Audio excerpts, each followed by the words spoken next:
Buenas tardes a todos, hermanos. Espero que estén bien allá en San Luis. Queremos saludarlos desde aquí, desde Buenos Aires. Es un día súper húmedo. Estamos sumamente contentos por el bautismo de Galilea. Me imagino que Javier, Vanina están muy contentos. También Ángeles. Bueno, que alguien más se una a la familia espiritual y dentro de la misma familia. Va a ser increíble tener 4 discípulos. No sé, mi familia, con mis hijos. Es un desafío para Ivanina, me imagino. Tiene mis más sinceros eh, deseos de la paciencia, porque obviamente teniendo hijos, discípulos es un gran desafío por el liderazgo que nosotros tenemos que tener, pero también por el gran corazón de nuestros hijos, y la frescura y la convicción y el celo que tienen de hacer la palabra de Dios, que a veces obviamente se transforma en pequeños juicios normales, porque eso es lo que sucede cuando tenemos tanto celo. Pero lo importante es aprender a ser increíbles padres, increíbles hijos dentro de la familia de Dios, y esto es una gran bendición. Estuvimos estudiando Gálatas 5, terminamos hace un par de semanas con este estudio, y hoy vamos a seguir con la lectura en Gálatas 6. También queremos saludar a todos los hermanos, a Rodrigo, Eli, gracias, Señor, por su servicio, a Nelson, a Rocío, a Melina, a Mauricio, Joana, a Gustavo, Milagros, mi amigo Germán, espero que sigas disfrutando de la radio. Y a ver si se me olvida alguien. Ángeles, ya lo dije. Por supuesto, Jazmín. Ahí las flores del cielo, así como le hemos llamado, como le pusimos al conjunto de chicas. Espero que hoy hagan un increíble trabajo cantando y pronto se va a unir con ustedes Galilea también. Y a todos los que están ahí, les mandamos un gran saludo. Esperamos pronto, vamos a estar por allá otra vez, así que tendrán que soportarnos. Pero bueno, recordemos un poquito lo que habíamos estudiado. El capítulo 1 y 2 ya lo habíamos visto, el 3 y el 4 no lo vimos con ustedes, pero ya lo vamos a ver. Y estuvimos trabajando el capítulo 5 y 6, que habla específicamente de un cambio interno moral que trae una verdadera libertad en el Evangelio. Esto obviamente combinado con los frutos del Espíritu. Y el hecho de que la ley falló, esto es lo que se dispuso en el Antiguo Testamento, no fue podido cumplir por nosotros. En Gálatas 5.1 habla de la liberación. Dice, Cristo nos libertó para que vivamos en libertad. Por lo tanto, manténganse firmes y no se sometan nuevamente al yugo de la esclavitud. Ese es el mensaje principal dentro de estos 2 capítulos. Es fundamental la libertad.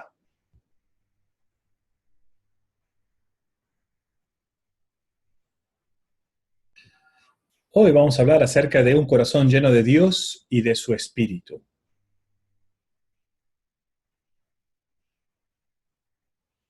Hermanos, dice la Escritura en Gálatas 6.1, si alguien es sorprendido en pecado, ustedes, que son espirituales, deben restaurarlo con una actitud humilde.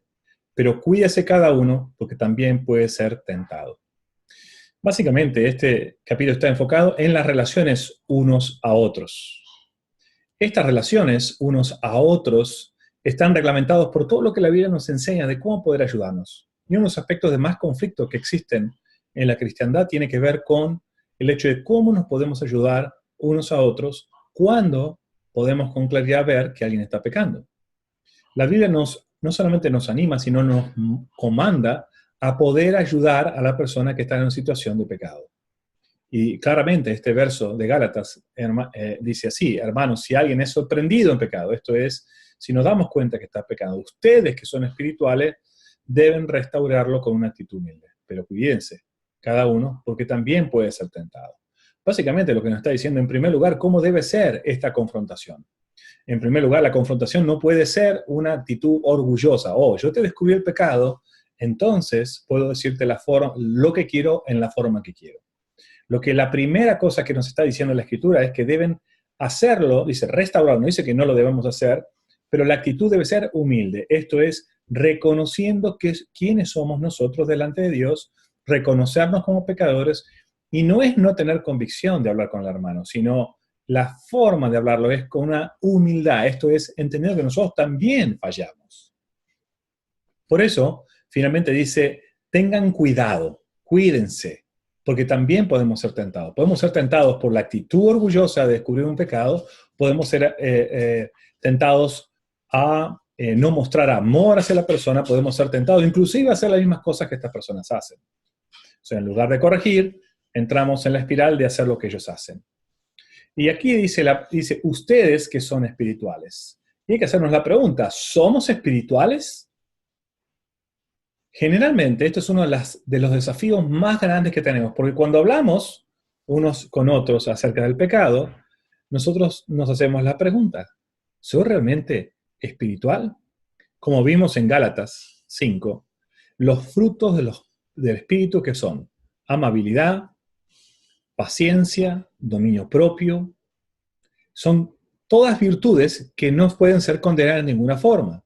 Entonces, cuando habla de espiritualidad, no habla de no tener firmeza, pero sí habla de la presencia, que estemos bañados de los frutos del Espíritu, la lección que vimos las semanas pasadas. Y si somos realmente espirituales, debemos nosotros probar que lo somos. ¿Cómo? Siendo humildes. Es muy simple, es muy práctico y muy consistente y determinante. Nosotros no podemos considerar que somos espirituales simplemente por el hecho de que podemos ver el pecado o los defectos de los demás. La verdadera espiritualidad tiene que ver cómo nosotros lidiamos con esto. Sigamos leyendo en Gálatas 6, versos 2 al 5, dice, ayúdense unos a otros a llevar sus cargas, y así cumplirán la ley de Cristo. Si alguien cree ser algo, cuando en realidad no es nada, se engaña a sí mismo. Cada cual examine su propia conducta. Y si tiene algo de qué presumir, que no se compare con nadie. Que cada uno cargue con su propia responsabilidad. Nuevamente, hay un mandato en el verso 2, ayúdense unos a otros a llevar sus cargas. Y así cumplirán la ley de Cristo. En primer punto, lo que nosotros debemos comprender de esta escritura o entender esta escritura es la responsabilidad que tenemos y el cuidado que debemos tener en esa responsabilidad. Lo segundo es no engañarnos, no creer que somos más que los demás. Dice, si alguien quiere ser algo, cuando en realidad no es nada, se engañan a sí mismos. No te engañes.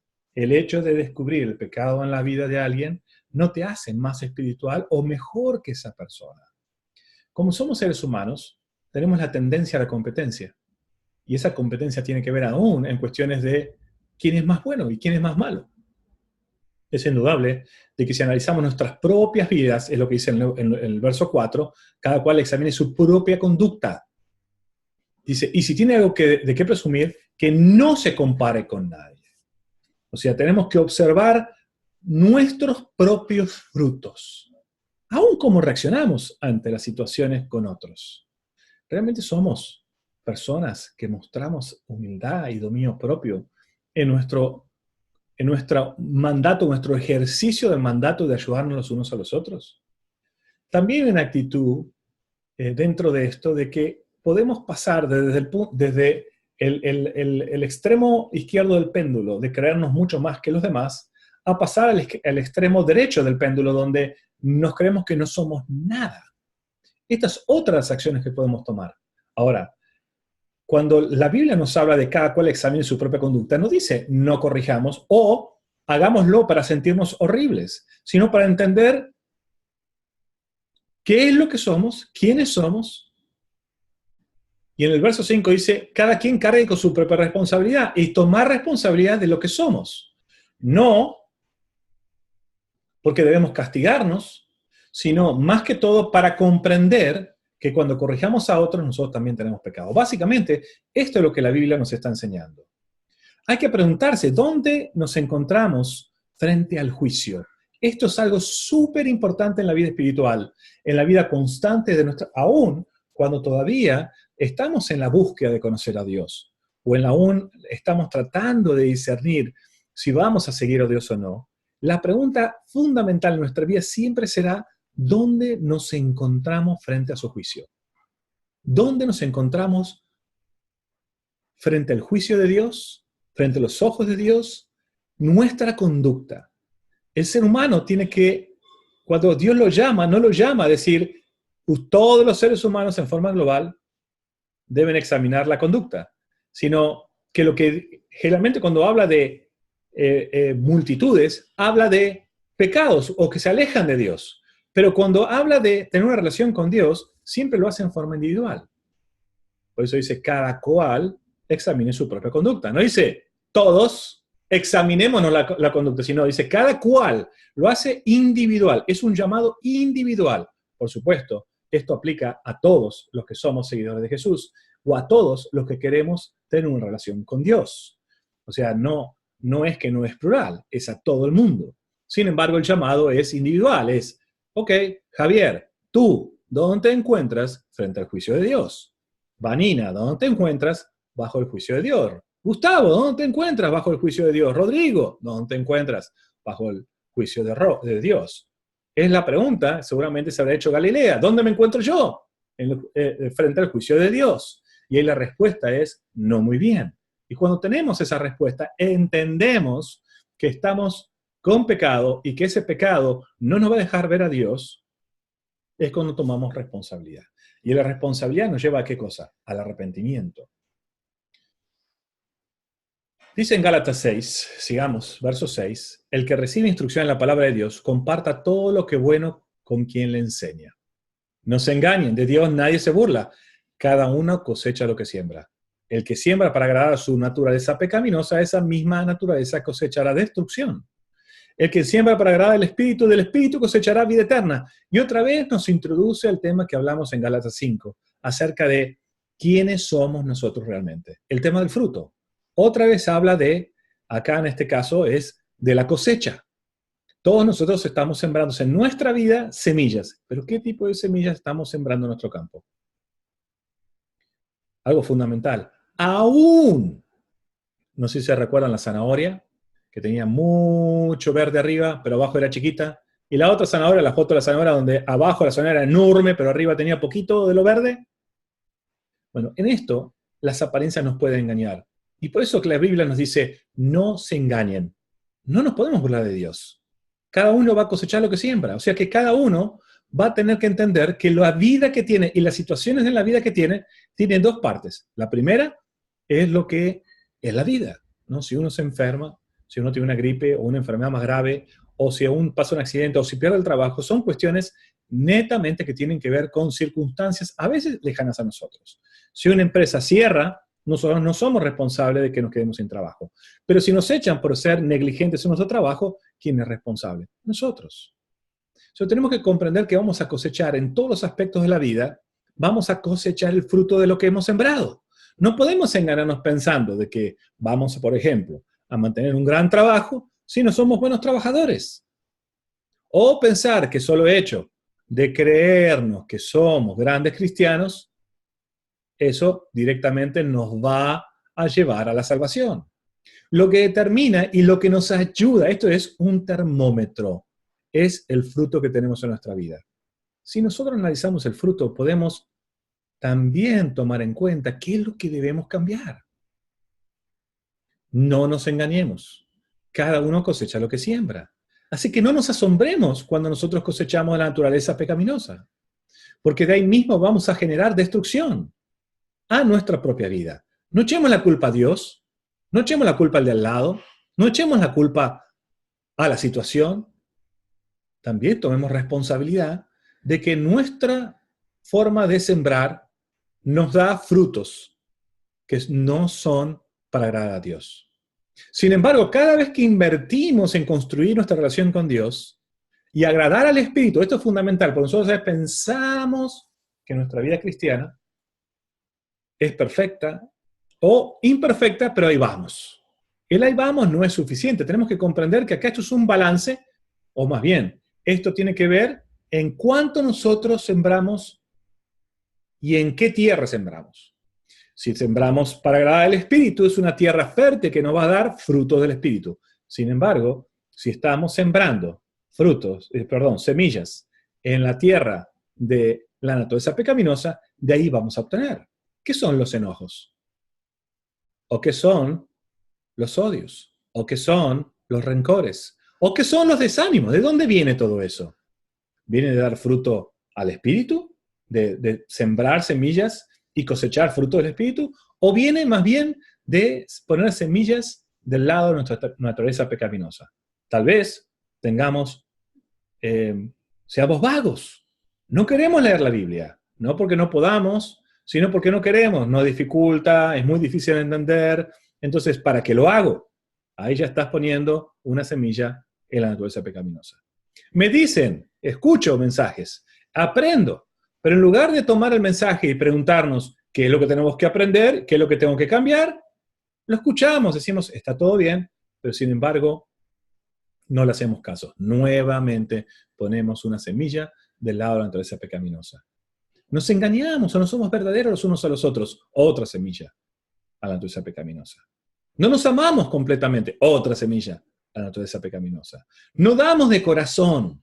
Otra semilla a la naturaleza pecaminosa. No damos sacrificadamente. Otra semilla en la naturaleza pecaminosa. Y puedo seguir toda la tarde hablando de todas las semillas que nosotros sembramos para agradar a la naturaleza pecaminosa.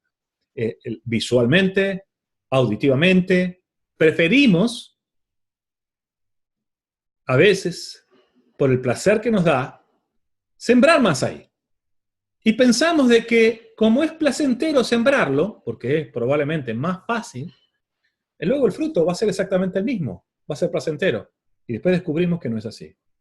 Sin embargo, es muy probable que el negarte a decir mentiras va a ser difícil. Sin embargo, es una semilla del Espíritu. El negarte a que tus ojos vean lo que no deben ver va a ser difícil, pero sigue siendo una semilla para el Espíritu. El negarte a no dar va a ser difícil, pero hay otra semilla para agradar al Espíritu. El negarte a odiar o tener rencor, otra semilla del Espíritu. El negarte a tu propia ganas de no hacer nada, porque a veces somos vagos, no queremos hacer cosas.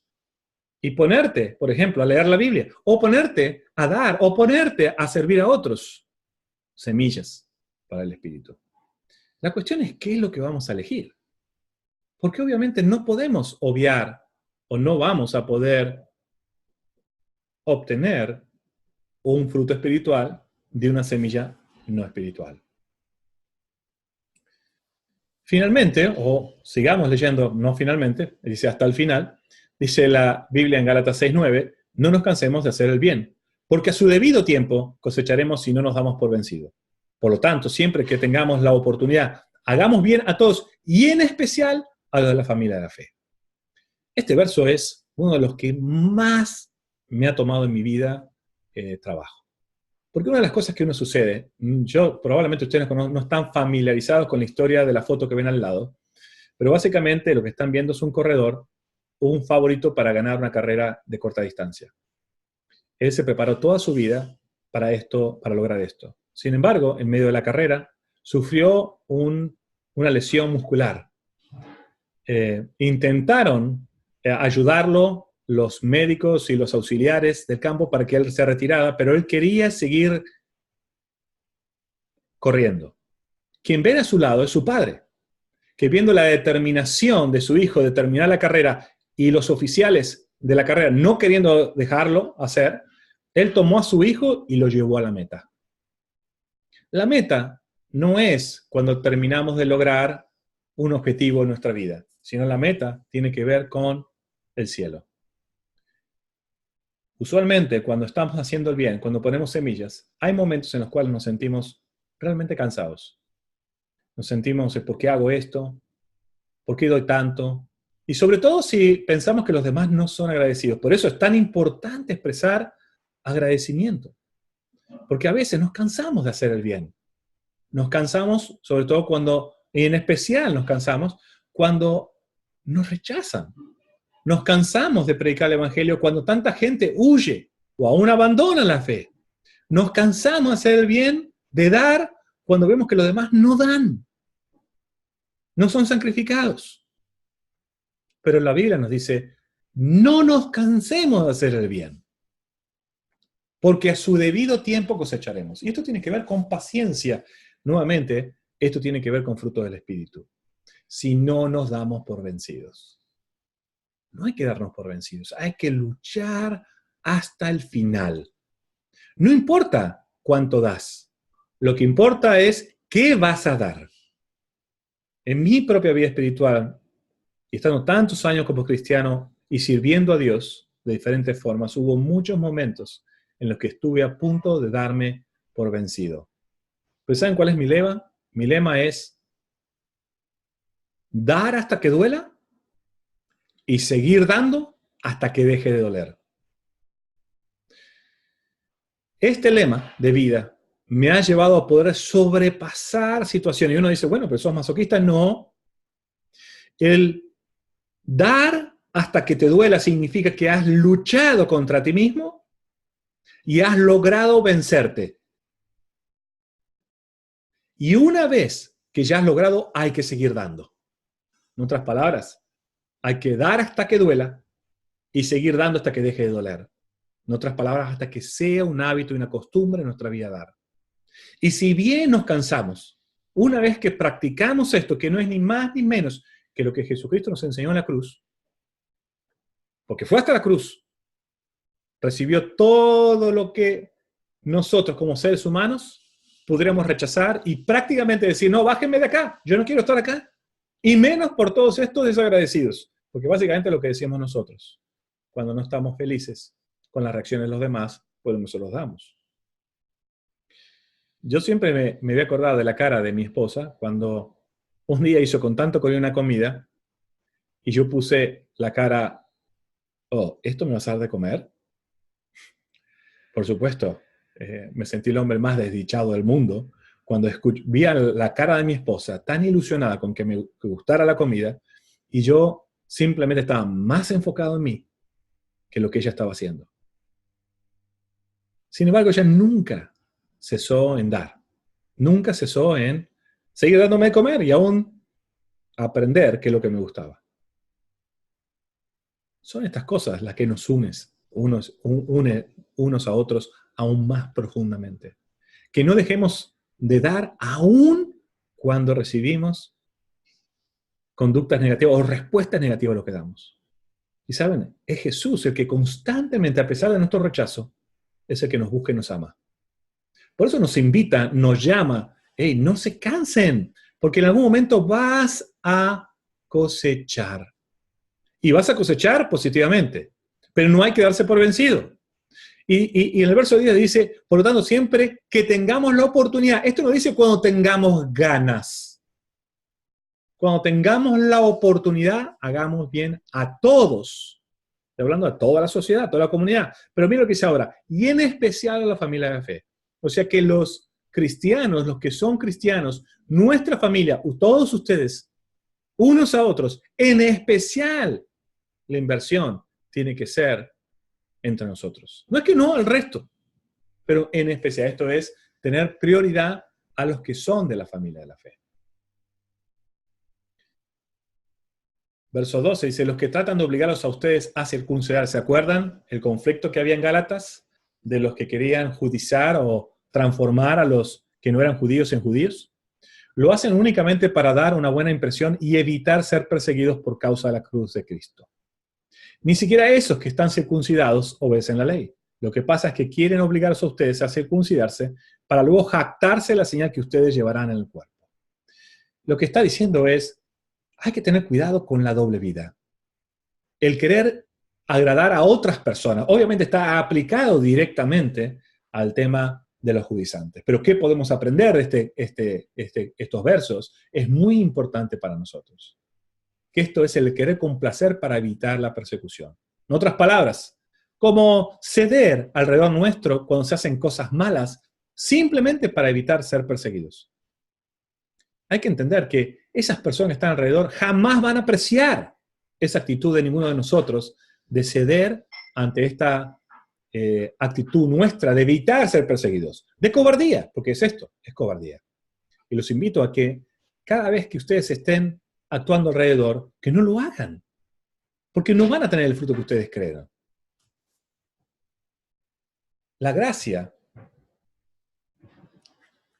está en ustedes, dice la Escritura. En cuanto a mí, jamás se me ocurra jactarme otra cosa sino de la cruz de nuestro Señor Jesucristo, por quien el mundo ha sido crucificado para mí y yo para el mundo. Para nada cuenta estar o no circuncidado. Lo que importa es ser parte de una nueva creación. Paz y misericordia desciendan sobre todos los que siguen esta norma y sobre el Israel de Dios. Qué impresionantes palabras de cómo termina Pablo este capítulo. En cuanto a mí, jamás se me ocurra jactarme de otra cosa sino de la cruz. Para mí nada cuesta estar o no circuncidado. Lo que importa es ser parte de una nueva creación. Paz y misericordia desciendan sobre todos los que siguen esta norma y sobre el Israel de Dios. Por lo demás, que nadie me cause más problemas porque yo llevo en el cuerpo las cicatrices de Jesús. Hermanos, que la gracia de nuestro Señor Jesucristo sea con el espíritu de cada uno de ustedes. Amén. Les deseo de todo corazón, desde Buenos Aires, que esto les haya traído algún don espiritual y un aprendizaje espiritual para que todos juntos comprendamos qué tan importante es tenernos, ayudarnos, construirnos, sembrar en el espíritu y sobre todo que todo esto esté a través de la humildad y la dedicación y el enfoque a nuestro Señor Jesucristo. Que Dios los bendiga. Gracias.